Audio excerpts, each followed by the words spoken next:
New polling out shows that Democratic Senator Kyrsten Sinema should be very worried about a potential primary challenge.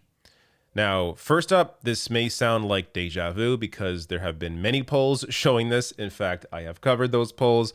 So this from March, Kyrsten Sinema's support plummets after her downvote on $15 an hour. Also, Arizona now wants to primary Kyrsten Sinema from back in July. And new polls show Kyrsten Sinema is screwed from October 17th. The second thing I want to mention here is that Sinema isn't up for re-election until 2024. So, a lot can change, obviously, in a few years.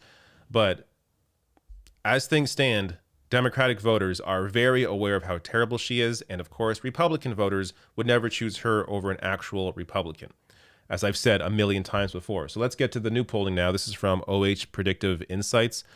So this is a preferred U.S. Senator. So Sinema is the blue. A Democrat other than Sinema is the green, and a Republican is red. So among all registered voters, Sinema, of course, loses that fight to any other Democrat and a Republican.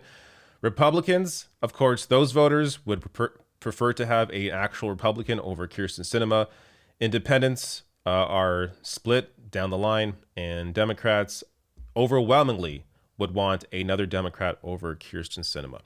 So as I've said in the past, it's unclear what her actual motivations here are for being obstructing any progress right now in terms of the Build Back Better agenda, cutting that down from 3.5 trillion now to 1.7 trillion, getting a lot stripped out of there, along with working with Joe Manchin on that. So all it's done is hurt her in terms of her ability to stay a Democratic senator. There's speculation that she may want to run as an independent or switch to being a Republican. I guess in that case, if she were to switch and the party actually took her on, then she would likely win. But apart from that, I'm not sure what her goals are here. I guess, a cushy job, a cushy corporate job afterwards, but you can also do that by being a little low key and not being completely obstructive. I mean, a lot of Democratic senators and politicians, and of course, Republicans, do what they do with the intention of getting a cushy corporate job where they make a lot of money afterward. And they're not making the headlines the way Sinema is. So making those headlines doesn't really help her in that sense. So again, her intentions here, who knows what her intentions are, but clearly what she is doing is not helping her. Last thing here, from that same polling, it also shows her going head to head to potential primary matchups. So her against Gallego here, or Gallego. I'm not sure. Again, I'm not from Arizona, so I don't know who these people are.